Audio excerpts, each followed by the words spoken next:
behind the golden gates and marble corridors of Ravencourt Palace, where every whispered conversation could topple kingdoms, and every glance carries the weight of centuries-old secrets, Prince Alexander discovers something that shouldn't exist. Hidden beneath the floorboards of the Queen's private study lies a leather-bound journal that could destroy everything his family has built. As he reads the faded ink under flickering candlelight, one question burns through his mind like wildfire. Who put this here, and why now? The answer will shatter his world and force him to choose between loyalty to the crown and the devastating truth that could save or damn them all. The autumn rain drummed against the tall windows of Ravencourt Palace like restless fingers, creating rivulets that distorted the view of the sprawling gardens below. Prince Alexander stood in the doorway of his stepmother's private study, his heart pounding with a mixture of guilt and determination. The room smelled of old parchment, lavender, and the faint trace of expensive perfume that Queen Isabel always wore. He shouldn't be here. The Queen had explicitly forbidden anyone from entering her study while she was away on her diplomatic mission to the neighboring kingdom of Valeria. But Alexander had his reasons that gnawed at him day and night, refusing to let him sleep or find peace. For months he had noticed the subtle changes in his stepmother's behavior, the hushed phone calls that ended abruptly when he entered a room, the mysterious meetings with advisors whose names he didn't recognize, the way her eyes would dart away from his when he asked about certain palace decisions. Most troubling of all were the financial discrepancies he had discovered in the royal accounts. Large sums of money being transferred to accounts he couldn't trace. Alexander moved carefully through the study, his footsteps muffled by the thick Persian carpet. Moonlight filtered through the heavy curtains, casting long shadows across the mahogany desk, where stacks of official documents lay neatly arranged. He had searched through these papers before, finding nothing unusual among the trade agreements, ceremonial schedules, and correspondence with foreign dignitaries. But tonight felt different. Tonight he was going to look deeper. He began with the locked drawers of the antique desk, using skills he had learned years ago from Marcus, the palace security chief who had taught him about locks and safes during his teenage years. The first drawer yielded nothing but personal correspondence and shopping receipts. The second contained jewelry boxes and old photographs. But the third drawer was different. It was heavier than the others, and when he pulled it out completely, he noticed something odd. The drawer was shorter than it should be, given the depth of the desk. Running his fingers along the back panel, Alexander discovered a hidden mechanism, a small lever that, when pressed, caused the false back to swing open. Inside the secret compartment, his fingers closed around something unexpected, a small brass key, old and tarnished, unlike any key used in the modern palace. Attached to it was a piece of parchment with a single word written in faded ink: Foundation. He knew every room in Ravencourt Palace, had explored its halls and chambers since childhood, but he had never seen a key like this. The metal was warm to the touch, as if it had recently been handled, yet the style suggested it was decades, perhaps centuries old. He spent the next hour searching the study for anything that might fit the key. He tried jewelry boxes, small safes, even the locks on the windows, but nothing worked. Frustration mounting, he was about to give up when he noticed something peculiar about the wooden floor beneath the large oriental rug. Moving the heavy rug aside, Alexander discovered that several of the floorboards looked different from the others. Newer, though skillfully aged to match. Kneeling down, he ran his hands along the edges until he found what he was looking for. A small keyhole, almost invisible in the grain of the wood. His hands trembled slightly as he inserted the brass key. It turned smoothly, and with a soft click, a section of the floor lifted to reveal a hidden compartment beneath. Inside lay a leather-bound journal, its cover cracked with age but still intact. Beside it were several documents sealed with red wax, their seals broken, and a collection of photographs that made Alexander's breath catch in his throat. The photographs showed people he didn't recognize, but the settings were unmistakably from Ravencourt Palace. The throne room, the gardens, the private family quarters. But these weren't recent photos. The clothing, the hairstyles, even the quality of the photographs suggested they were taken decades ago. Alexander lifted the journal with reverent care. The leather was soft and worn, obviously handled many times over the years. Opening to the first page, he saw elegant handwriting in faded blue ink. The Private Journal of Queen Victoria. Ravencourt, May 1973. Queen Victoria was his grandfather's first wife, the woman who had died under mysterious circumstances when Alexander's father was just a child. Official records stated she had died in a riding accident, but family members rarely spoke of her, and all her personal belongings had supposedly been destroyed in a fire shortly after her death. Yet here was her journal, hidden beneath the floor of Queen Isabel's study. The question that hammered in his mind was, how did Isabel get this? And why was she hiding it? Alexander began to read, and with each page, his understanding of his family's history began to crumble. Queen Victoria's words painted a picture of palace life that bore no resemblance to the version he had been told. She wrote of fears for her safety, of discovering financial irregularities that suggested corruption at the highest levels of government. She mentioned feeling isolated and watched, suspecting that her marriage to the king was not the love story the public believed. But it was an entry dated just 2 weeks before her supposed death that made Alexander's blood run cold. I have discovered the truth about the Ravencourt Foundation accounts. The money that should be going to hospitals and schools is being diverted elsewhere. When I confronted Charles about this, he became angry in a way I had never seen before. He told me there were things I couldn't understand, responsibilities that came with the crown that went beyond public knowledge. But I cannot stand by while people suffer because of greed and corruption. I have hidden copies of the financial records, and tomorrow I will take them to the Prime Minister.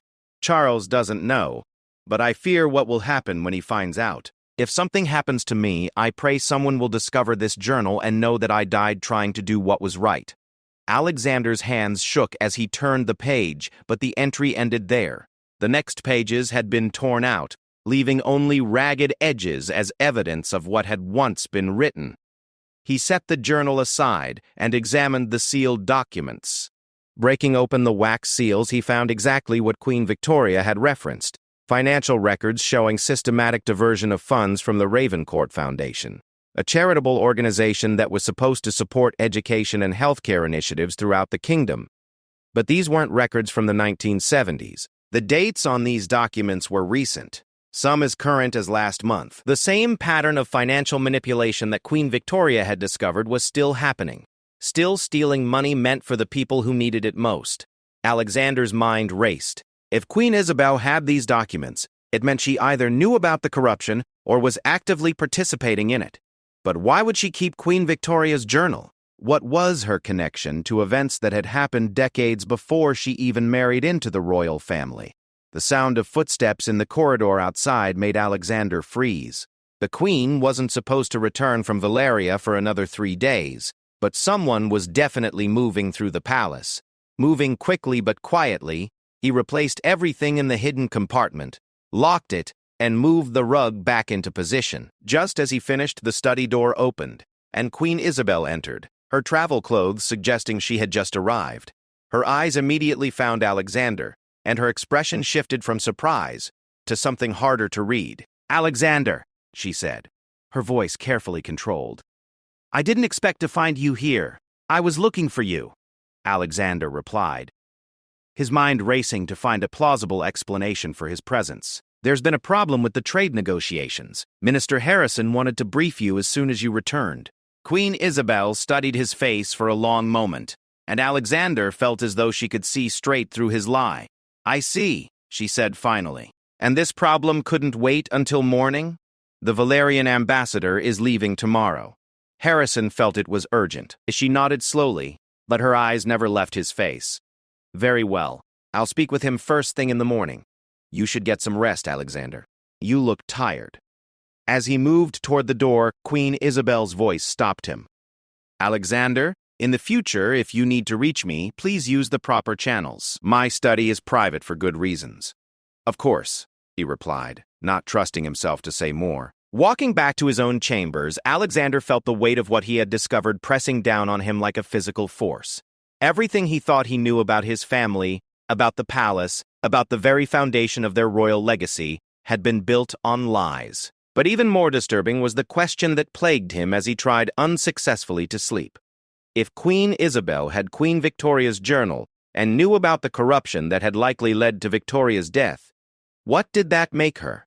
An investigator seeking justice, or an accomplice to murder? The brass key, which he had managed to slip into his pocket during his hasty departure from the study, seemed to burn against his skin. He had the key to the truth now, but using it might destroy everything he held dear. As dawn broke over Ravencourt Palace, Alexander made a decision that would change his life forever. He was going to find out who put that journal in Queen Isabel's study, and why. Even if the answer destroyed his family, he needed to know the truth. The investigation would lead him down paths he never imagined, through secrets that stretched back generations, and toward a confrontation that would determine not just his own fate, but the future of the kingdom itself. Part 2. 3 days had passed since Alexander's discovery, and the weight of the secret knowledge made every interaction feel like walking through a minefield. At breakfast, when Queen Isabel asked about his studies, he found himself analyzing every word she spoke, searching for hidden meanings. When his father, King Charles, discussed upcoming state visits, Alexander wondered if those diplomatic meetings were connected to the financial irregularities he had uncovered.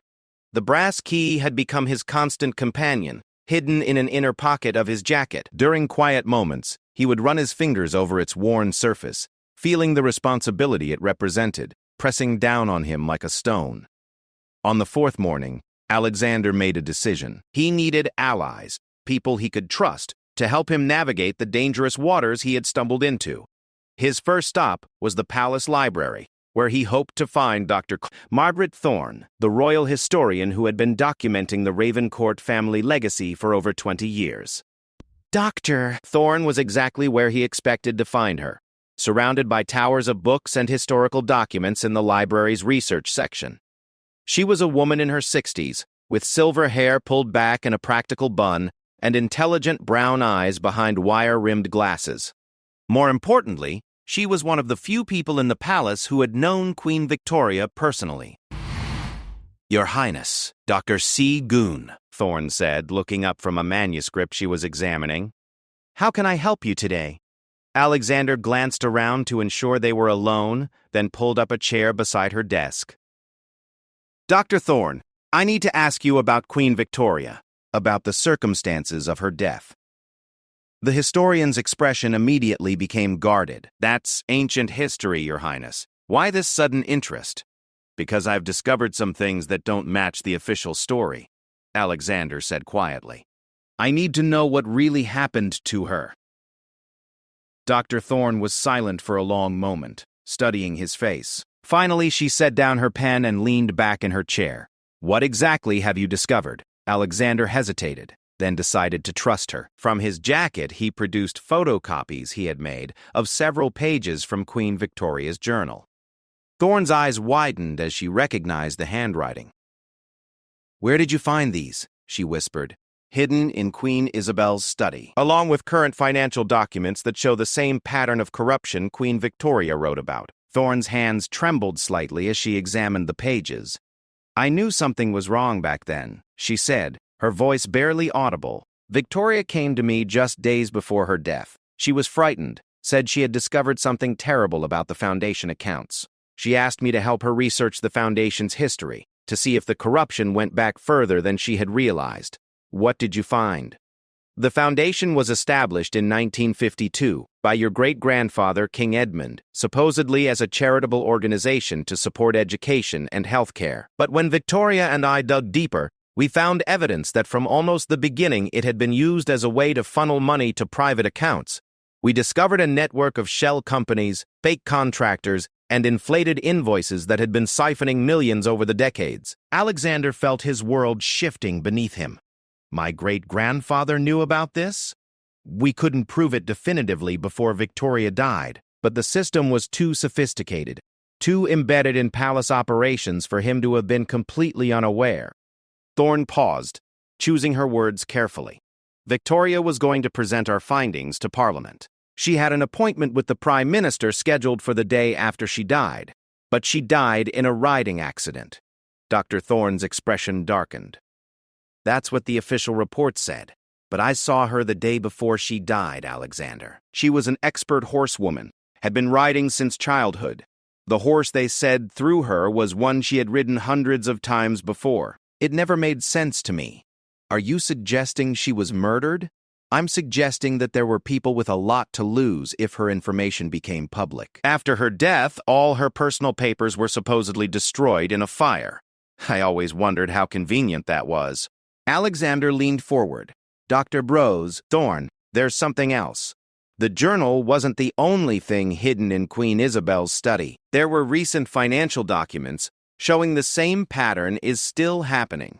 Right now, the historian's face went pale. Are you certain? I saw the bank transfers myself. Money being diverted from foundation accounts to companies I've never heard of. If Queen Isabel has these documents, she either knows about the corruption or she's investigating it herself. Or, Dr. Thorne said grimly, she's part of it. The possibility that Alexander had been trying not to consider hung heavy in the air between them. Queen Isabel had married his father 7 years ago, becoming not just his stepmother but one of his closest confidants. The idea that she might be involved in the same corruption that had possibly led to Queen Victoria's death was almost too painful to contemplate. I need to know who else was involved back then, Alexander said. If this has been going on for decades, there have to be other people who know about it. Thorne nodded slowly. There might be someone who can help. Marcus Reed, the former head of Palace Security. He retired 5 years ago, but he was here during Victoria's time. If anyone would know about what really happened that day, it would be Marcus. Alexander knew Marcus well. The man had practically been a second father to him growing up, teaching him everything from lockpicking to self-defense. If Marcus had suspicions about Queen Victoria's death, why had he never said anything? There's something else you should know. Dr. Broad, Thorne continued. After Victoria died, I tried to continue the investigation on my own. But suddenly, I found myself locked out of certain archives, denied access to financial records I had previously been allowed to see. Someone made it very clear that my research into the foundation was no longer welcome. Who? I was never told directly, but the orders came from the highest levels of palace administration. I assumed it was your grandfather, trying to protect the family reputation. But now, she gestured to the journal pages. Now I wonder if there were other reasons. Alexander spent the rest of the morning with Dr. Thorne, going through her old research notes and trying to piece together a timeline of events from 1973. What emerged was a picture of systematic corruption that had grown bolder over time, with Queen Victoria's investigation representing the first serious threat to the operation. By afternoon, Alexander had made arrangements to visit Marcus Reed at his cottage in the countryside. He told his security detail that he was going for a ride, something he did regularly enough that it wouldn't raise suspicions. The drive to Marcus's home gave him time to think about the questions he needed to ask and the possibility that the answers might change everything. Marcus Reed lived in a small stone cottage surrounded by well-tended gardens, about an hour's drive from the palace. He was working in his vegetable garden when Alexander arrived, and his weathered face broke into a smile at the sight of the prince. Alexander, this is a surprise. What brings you all the way out here? I need to talk to you about Queen Victoria, Marcus, about what really happened to her. The smile faded from Marcus's face, replaced by a wariness that Alexander had never seen before. That's a long time ago, son. Why are you asking about that now? Alexander pulled out the photocopied journal pages. Because I found her journal, hidden in Queen Isabel's study, and I think everything we've been told about her death was a lie. Marcus stared at the pages for a long moment, then looked up at Alexander with an expression of profound sadness. Come inside, he said quietly. This isn't a conversation for the garden. Inside the cottage, surrounded by photographs of Marcus's years of service to the royal family, the former security chief poured himself a generous glass of whiskey before speaking. I've carried this secret for over 40 years, he began. I told myself it was for the good of the kingdom, for the stability of the crown, but maybe I was just a coward. What secret, Marcus? Queen Victoria didn't die in a riding accident. She was murdered, and I helped cover it up. The words hit Alexander like a physical blow. Marcus, the man he had trusted above almost all others, had been part of a conspiracy to cover up murder. Who killed her? Marcus's hands shook as he took another drink. I don't know who actually did it, but I know who ordered it covered up afterward. Your grandfather came to me the morning after she died, told me that there would be questions about the circumstances, that for the good of the monarchy, certain facts needed to be adjusted. What facts? Victoria wasn't found near the riding paths where we said she was. She was found in the woods near the old chapel, a place she had no reason to be. Her neck was broken, but the angle was wrong for a riding fall, and her horse was found uninjured, grazing peacefully in a field 2 miles away. Alexander felt sick. So you lied in the official report? I rationalized it by telling myself that the truth would destroy the monarchy. There was no proof of who had killed her, and a scandal would have brought down the government. So I wrote the report that said she had died in a tragic riding accident, and I've regretted it every day since. But someone must have known the truth. Someone ordered you to cover it up. Marcus nodded. Your grandfather knew, obviously. The palace physician who examined the body knew. He died in a car accident 6 months later. And whoever killed Victoria knew. Do you think my grandfather ordered her death? I don't know. King Edmund was a complex man, capable of great kindness, but also of absolute ruthlessness when he felt the crown was threatened.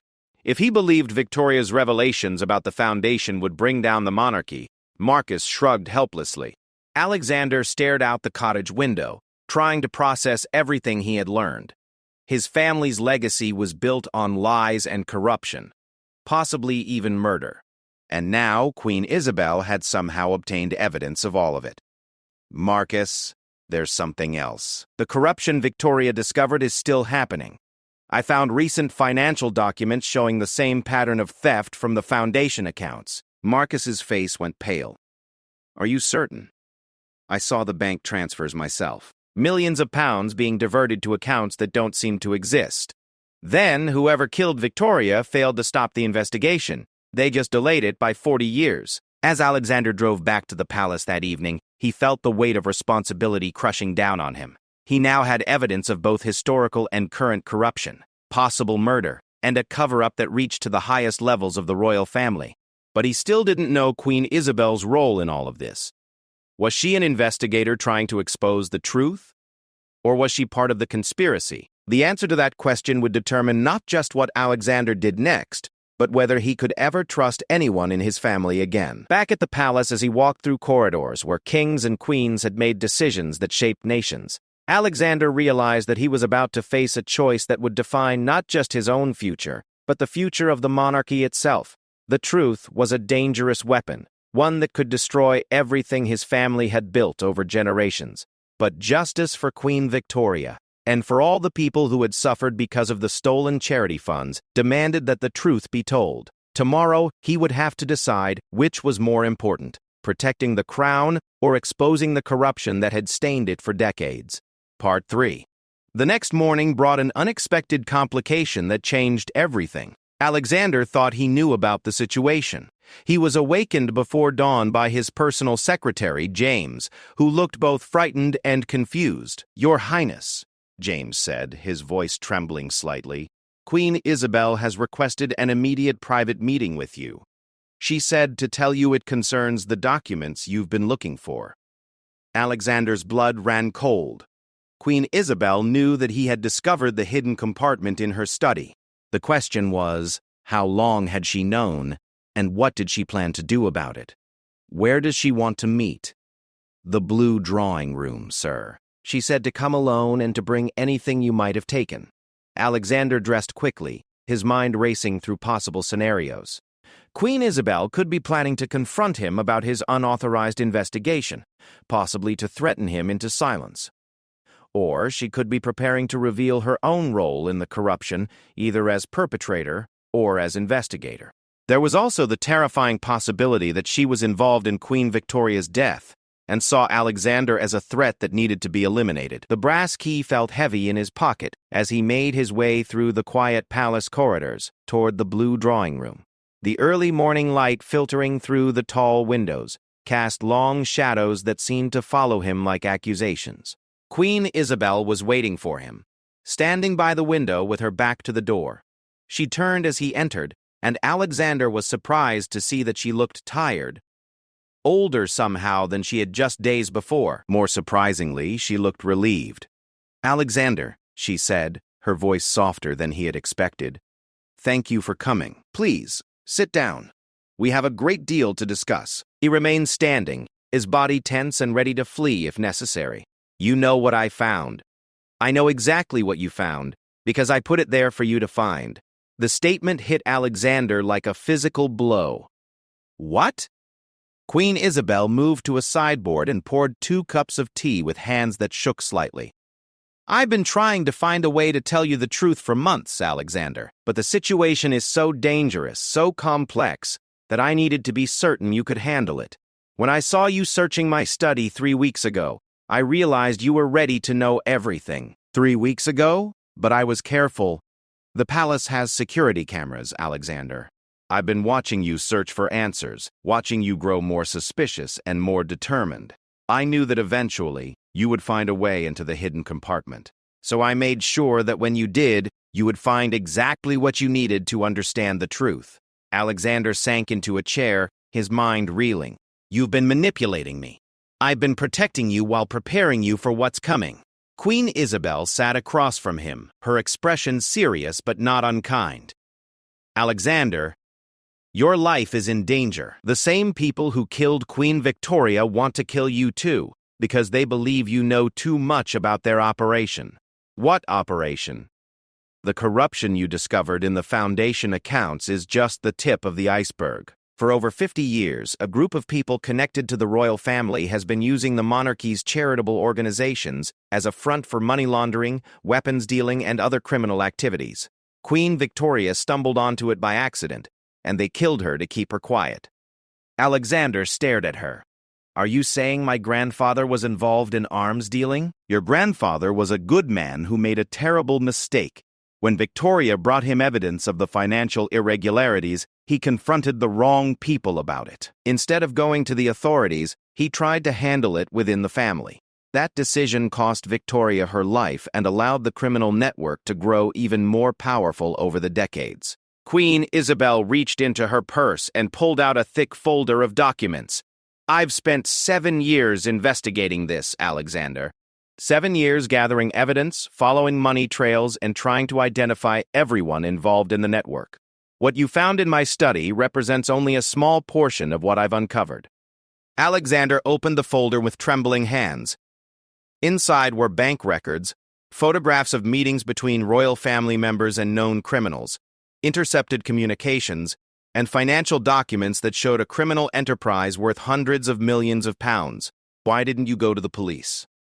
"Because some of the people involved are in the police. Others are in the parliament, in the military, and the intelligence services. This network has had 50 years to embed itself in every level of government and law enforcement. Going through normal channels would just alert them that they're being investigated." "Then why are you telling me now?" Queen Isabel's expression grew grim. "Because they've figured out what I'm doing, and they're planning to eliminate both of us. Yesterday, I received intelligence that there's going to be an accident during the Royal Charity Gala next week. Something that will kill you and make it look like I was responsible, thereby eliminating 2 threats to their operation." Alexander felt as though the room was spinning around him. Intelligence from whom? From someone inside the network who has developed a conscience. Someone who helped kill Queen Victoria and has spent 40 years trying to make amends. Before Alexander could ask who she meant, the drawing room door opened and Marcus Reed walked in. Alexander's former mentor looked older than he had yesterday, weighed down by decades of guilt and regret. "Hello, Alexander," Marcus said quietly. "I suppose it's time I told you the rest of the truth." Alexander looked back and forth between Queen Isabel and Marcus, understanding beginning to dawn. "You two have been working together." "For 5 years," Queen Isabel confirmed. "Ever since Marcus approached me with evidence about what really happened to Queen Victoria, he's been my primary source of information about the network's activities." Marcus sat down heavily in a chair near the window. After our conversation yesterday, I realized I couldn't carry this burden alone anymore. Queen Isabel has been trying to gather enough evidence to expose the entire network without getting killed in the process. But time is running out. What do you mean? The network knows that Queen Isabel has been investigating them. They also suspect that you've inherited Queen Victoria's curiosity about the Foundation accounts. They've decided that both of you represent unacceptable risks. Alexander stood up abruptly, pacing to the window. Outside, the palace grounds looked peaceful and normal, giving no hint of the conspiracy and danger that apparently surrounded him. Who exactly are we talking about? Who's running this network? Queen Isabel and Marcus exchanged glances before she answered. The current leader is someone you know well. Someone who has been part of your life since childhood. Someone who was also involved in the decision to kill Queen Victoria. Who? Your uncle, Prince Richard. Alexander felt as though he had been punched in the stomach. Prince Richard was his father's younger brother, the person who had taught him to sail and shoot, who had comforted him when his mother died, who had been like a second father to him for his entire life. That's impossible. Richard was the one who discovered Victoria's investigation first, Marcus explained. He was managing some of the Foundation's accounts at the time and realized that Victoria was getting close to exposing the money laundering operation. He's the one who convinced your grandfather that Victoria's revelations would destroy the monarchy. And when your grandfather hesitated to take action, Queen Isabel continued, Richard arranged for Victoria's death himself. He made it look like he was acting to protect the crown, but he was really protecting his criminal enterprise. Alexander sank back into his chair, his world crumbling around him. How long have you known this? I've suspected for years, but I only got definitive proof 6 months ago. Queen Isabel pulled out a digital recording device. Richard doesn't know that one of his associates has been recording their meetings. Would you like to hear him discussing plans for your elimination? Alexander nodded numbly, and Queen Isabel pressed play. His uncle's voice filled the room, discussing Alexander's growing curiosity about the Foundation and the need to handle the situation permanently before it became a threat to their operation. The recording made Alexander feel sick, but it also ignited a fire of anger in his chest. His uncle had murdered Queen Victoria, stolen money meant for charity, and was now planning to kill Alexander himself. What do we do? He asked. We have 2 choices, Queen Isabel replied. We can run, try to get out of the country, and reveal what we know from somewhere safe. Or we can stay and fight, try to expose the network and bring them to justice. What would fighting involve? Marcus leaned forward. It would mean using you as bait. We let Richard proceed with his plan for the charity gala, but we'll have law enforcement officers standing by to catch him in the act. It's dangerous, Alexander.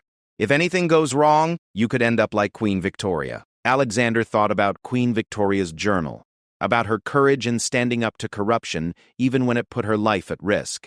He thought about all the people who had suffered because charity money intended to help them had been stolen by criminals. He thought about 40 years of lies and cover-ups that had allowed a murderer to prosper. I'll do it, he said, whatever it takes to stop them. Queen Isabel nodded grimly. Then we need to move quickly. The charity gala is in 5 days, and we'll need that time to coordinate with the few law enforcement officials we can trust. This is going to be the most dangerous 5 days of your life, Alexander. As they began to plan the operation that would either expose the criminal network or get them all killed, Alexander realized that everything in his life had led to this moment. The comfortable world of royal privilege and ceremony was about to give way to a battle between justice and corruption that would determine not just his own fate, but the future of the monarchy itself.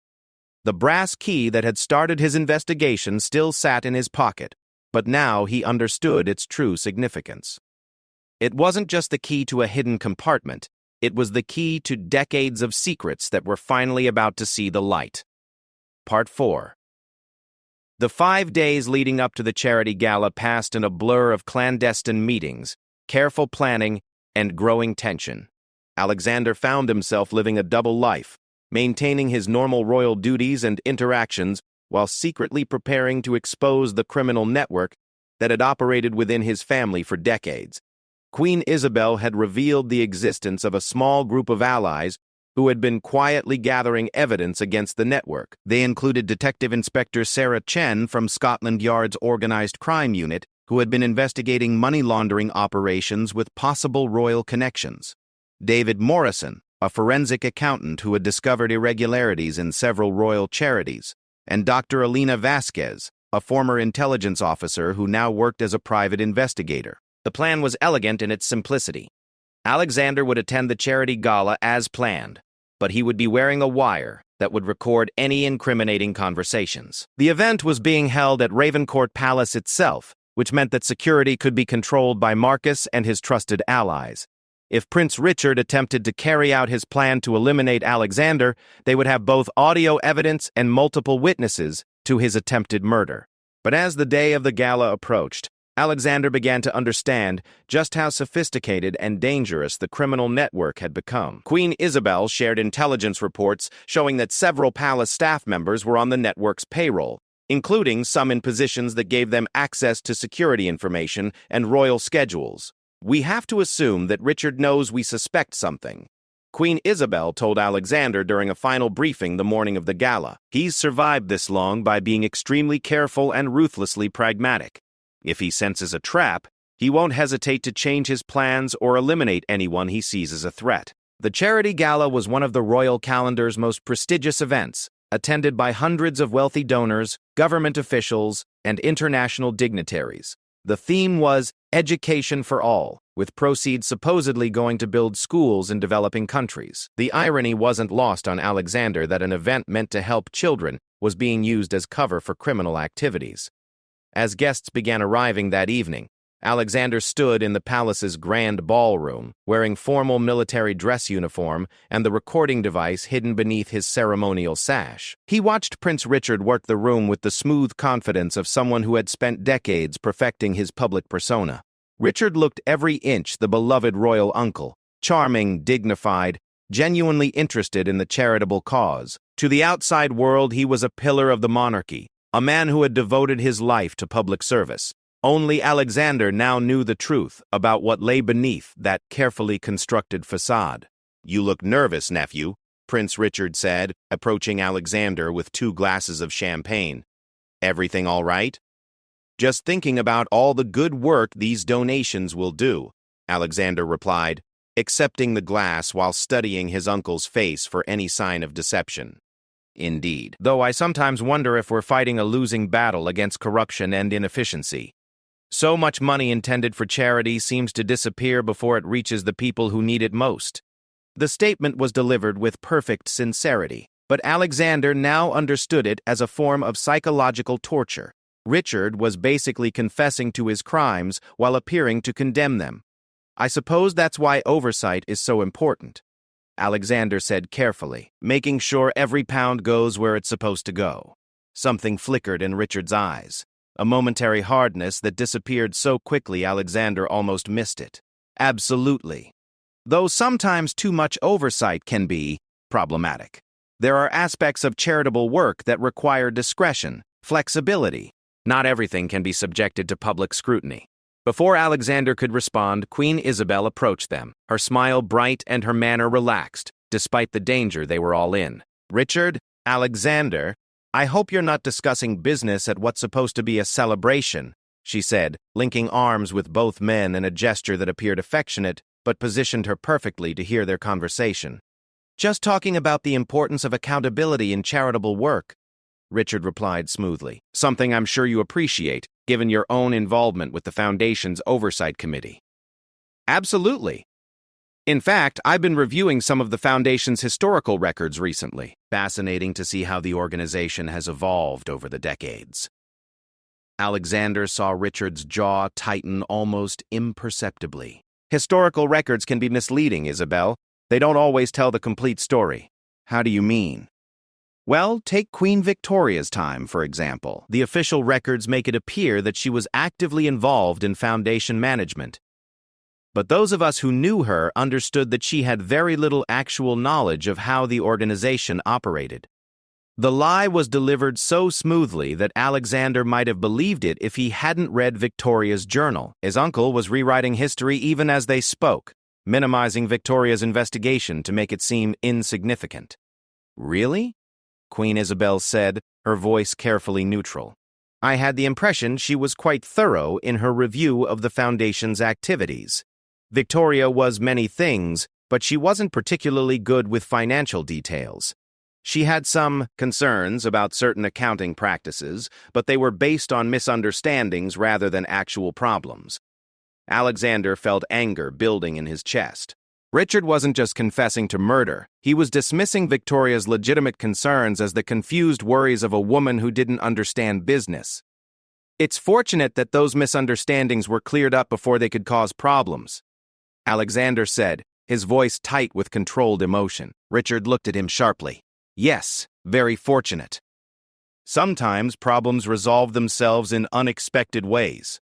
The conversation was interrupted by the arrival of several foreign dignitaries, and Richard excused himself to greet them. As he walked away, Queen Isabel squeezed Alexander's arm gently. "He knows," she whispered. "Be ready for anything." The evening progressed with speeches, dancing, and the usual elaborate socializing that characterized royal events. Alexander moved through the crowd, making conversation and accepting congratulations on his recent university achievements, all while watching for signs that Richard was preparing to make his move. It came during the formal dinner, as Alexander was seated at the head table between an ambassador from Germany and a prominent British businessman. He felt a sudden wave of dizziness that made the room seem to tilt around him. His vision blurred and he had to grip the edge of the table to keep from falling.